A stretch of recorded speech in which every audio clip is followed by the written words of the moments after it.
Nanghihinang napaluhod ako sa harap ng kama, sumigaw at galit na hinahatak ang kumot. Alam ko nagkamali ako. Alam kong hindi naman talaga tama. Kulang na lang itapon din nila ako. Sobrang baba ng tingin nila sa akin. Hindi na ako magtataka kung bukas ay handa na ang maleta ko upang palayasin ako. No. Gusto ko na lamang sumuko at maglaho. Bakit yung iba? Kahit ilang lalaki meron ang anak nila, wala naman silang pakialam. Bakit ako na isa lang ay nagbumukhang napakamakasalanan? Hindi ko matanggap dahil ganito ang inaasahan ko. Akala ko pa naman ay tatanggapin nila ulit si Tyron kapag nalaman nilang ugnayan naming dalawa. Nanginginig man ang aking mga kamay, ay pilit kong kinuha ang cellphone ko. I dialed his account and asked for a video call. Si Tyron ang kailangan ko at gusto kong makausap. Lumuluha ako naghintay at halos magdiwang na sagutin niya at inaantok na hitsura ang humarap sa kamera. "What, baby?" he asked huskily. Kung wala akong problema ay baka nahalina pa ako ngayon. Pero hindi. Naalarma siya na marinig ang mga hikbi ko. Buo na ang aking desisyon, Tyron. Itanan mo na ako. Pakasalan mo na ako. Please.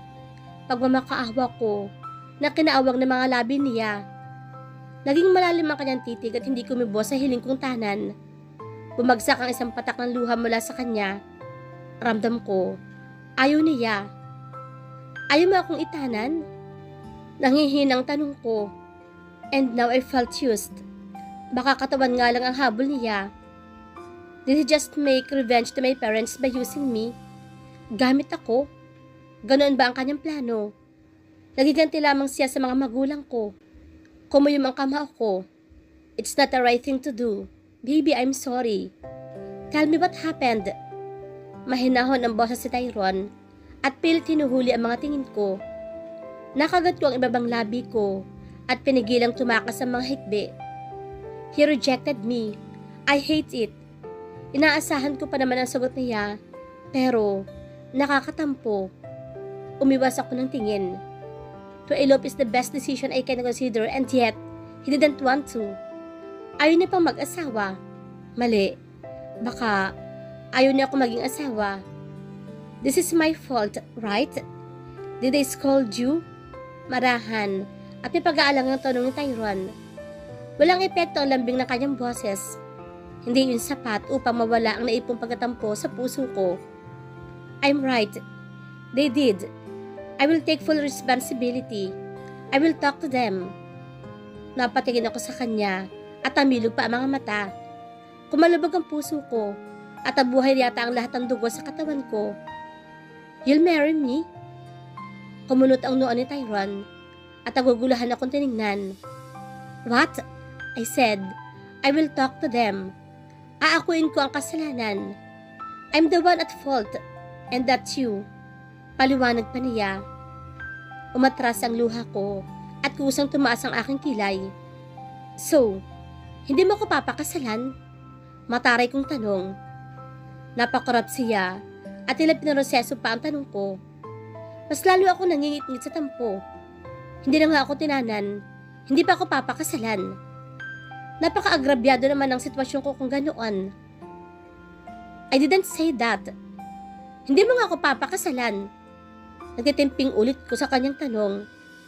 Naglaho na ang kaninang iniisip kong galit ni Daddy at Mama. Ang buo kong atensyon ay nakatutok na sa hindi niya balak na pagpapakasal sa akin. Magaspang siyang umungol na ikinataas lang ang aking kilay. Naghihintay sa kanyang sagot. Papakasalan. Matigas sa tugon ni Tyron at tila nauubos ang pasensya sa aking tanong. Napipilitan ka lang. Usisa ko pa. Of course not. From the very start, you already knew you're the one I want to marry. Hindi tayo aabot sa ganito kung hindi kita gusto. And now, you're doubting my love. Naghihinakit niyang tugon. Nakonsensya ako at natahimik. Oo nga pala. At pinaglalaban niya ang pangakong naisa kalimutan ng mga magulang ko. Do you want to elope? Fine. Magtanan tayo. May gigil na sabi ni Tyron. Napakurap ako at bahagyang kinabahan. Kanina pa ako nagyayaya ay gusto ko. Pero ngayon na naririnig sa kanya, ay kinakabahan na ako. Biglang pumasok ang mga what if sa utak ko. Hindi na. May kasalanan din naman ako. Pigil ko sa kanyang balak. Bumaligtad ang sitwasyon. Willing naman talaga ako kanina. Ang kaso ay hindi na ngayon. Lalo't alam ko, napipilitan lang siya. Nothing is good with eloping, baby. I told you to give me 3 months and wait to personally ask for your hand. Kusang nakagat ko ang mga labi ko sa init na pumuno sa puso ko. Dagdag pa ang sinseridad sa mga mata ni Tyrone na hindi mahiwalay ang titig sa akin. You are here because of me, and that means you are mine. He said that with finality and full of sincerity. Lalo lamang tumibay ang pagkakagusto ko sa kanya. Alam ko ang kwento kung bakit siya inampon.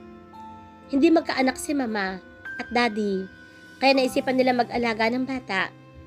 Umasa sila magkakaanak sa pamamagitan noon. And Viola, they have me. Sleep, baby. You need it. Paos itong bilong. Namula mga pisngi ko sa klase ng kanyang boses at kung bakit kailangan kong matulog. Hindi naman ako napuyat, pero napagod. Marahan akong umiling sa kanya. Ayokong tapusin ang tawag. No, you might end the call. Umiling ito. Bukas pa ng umaga ako babalik ng Tarlac. I'll watch you sleep. Just don't moan, so we'll be both at peace. Umangat pa ang gilid ng labi nito. I shoot him a dagger look. Akala mo naman ay uungol nga ako. Asa pa siya. Inungusan ko siya na kinangisi niya. Dinig ko pang nagreklamo siya na magtalokbong ako ng kumot at hindi nasagutin pa ang kanyang mga sinasabi. Love. Sobrang hinaing niyang bulong. I know he did. A smile formed in my lips with that love. Nakakakiliti sa pandinig, lalo na sa puso. Himalang nakatulog ako kahit alam ko may problema pa ako. Maybe a sweet talk with him and his matured mind makes me at peace. Kung immature din siya, ay baka tinananangani niya ako. But he knows the consequences, so he made me understand. Though I'm legal, but not enough a reason to do stupid things. Mas magagalit sila mama kapag ginawa ko iyon. At baka mas magagalit sila sa kanya. Gabi na nung magising ako. End na ang video call at tahimik na ang paligid. Walang baka sa New Year. Naging maganda naman ang bungad ng taon. I mean that 12 midnight. Ang umaga lang ang hindi. It's bad that I made my parents felt so bad. Bagong taon, subalit ang sama ng salubong ko sa kanila. Naiiling na tumayo ako at tumiretso sa banyo. I need to apologize. Kailangan na kailangan. Nakonsensya pa ako na talagang sinabi ko pa kay mama kung ilang beses. What that, Janine? You're so bad. Nagsuot ako ng roba. Bago inasikaso ang bigay niyang paper bag. There are 5 boxes and a Mr. O pang spray yata na walang laman. Nalilito kong nilabas ang mga kahon. It says, Mushroom Growing Kits for Indoors. But what caught my attention is the brand name, Janine Mushroom Kits. My lips parted with that. Hindi makapaniwalang sa akin nakapangalan ang mga iyon. Or, am just assuming? Hindi sa akin talaga. Lumapat ang ngiti ko at sasabik na binasa instruction ng mga nasa kahon. Sinasabing may fungal spawn na. All you have to do is to cut the square trays in front of the box. The right temperature and how to avoid direct sunlight. Maging kung paano gamitin ang mister for watering the oyster mushroom. Wow! He is this far. Kahit gabi na, ay ginanahan pa akong hanapan sila ng pwesto. I put them beside the window. Malayo sa araw kung magbubukas man ako ng bintana.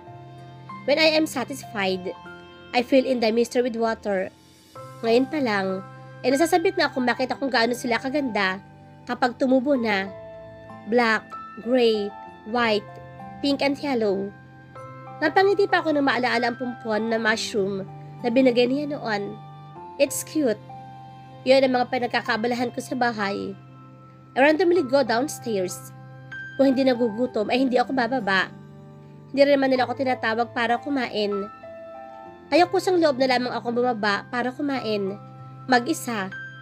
Janine, how's the new year? Si Maymay na may pilyang ngiti sa labi. Nagtaas baba pa ang mga kilay nito bago ko hinila sa dulong upuan. Our usual spot. Bakit mas mukha kang masaya kaysa sa akin? Kung makangiti siya ay napakalawak. Siya sa idea and yet she's asking me. Siyempre, masarap ba? Bulong pa niya. Pinalakihan ko siya ng mga mata. Takot na marinig na iba ko pang kaklase ang kanyang tanong. Huwag mo nang sagutin. Alam ko na. For sure, it's superb. Hagik-hig pa niya. Inirapan ko siya. Alam mo na pala pero tinatanong mo pa. Taray bitin? Tumalim ang aking tingin sa kanya at balak na lamang siyang layuan. Kahit na dumating pa si Miss Salonga ay hindi tumigil ang kanyang bibig. Kaya naman nung uwian na ay mabilis ako lumabas sa classroom. Janine naman, tinatanong ka lang naman Maktol pa nito. I stop and face her. Let's go shopping. Umingo siya ngunit kumapit naman sa aking braso.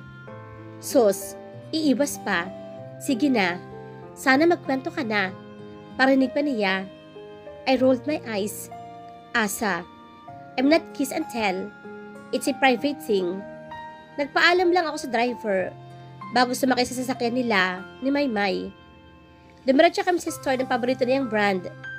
I think this will suit you. Niladlad sa aking harapan ang isang red cold shoulder graphic dress. Manipis lang at tingin ko ay presko kung isusuot. Kinuha ko yun sa kanyang mga kamay bago umiba ng hilera. I checked the shorts section. Nasa 5 ang aking nagustuhan. Papunta na ako sa cashier na makita ko sa pila si Aldrin. He's paying a hoodie jacket. Aldrin! Napapikit ako sa lakas ng pagtawag ni Maymay dito. Nilungon kami nito at kinawayan. Hindi lang pa ako papalapit sa kanya. Dito rin pala kayo dumiretso. Puna nito. Nagaya si Janine. Dinner tayo? Si Maymay. Kumunot ang noo ko sa yaya niya at ang pungay ng mga mata. Napakamot lamang sa batok si Aldrin bago tumango ng marahan at bigyan ako ng isang mabilis na sulyap. Gaga ka ba? Bakit mo niyaya? Gigil kong bulong. Ha? Harmless dinner lang naman Janine. Inosente nitong sagot.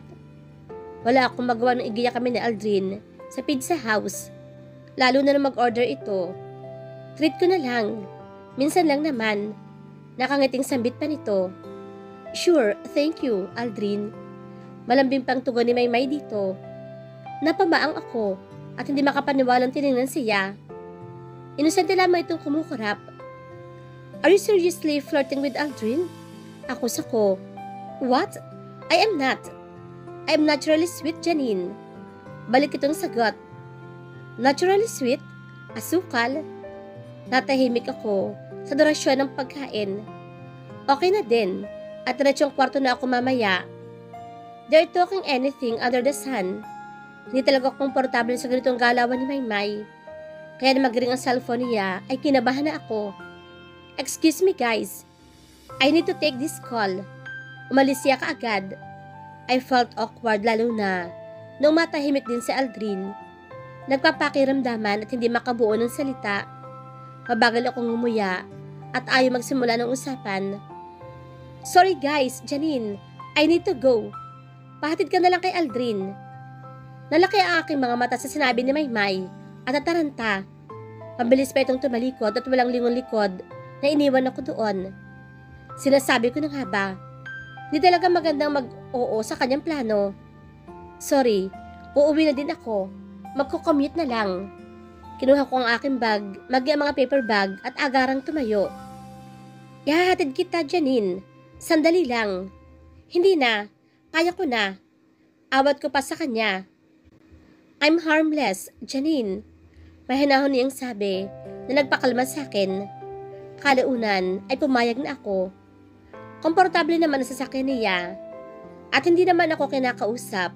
Kaya ayos lang. It's different when we are in a group and now that we are alone.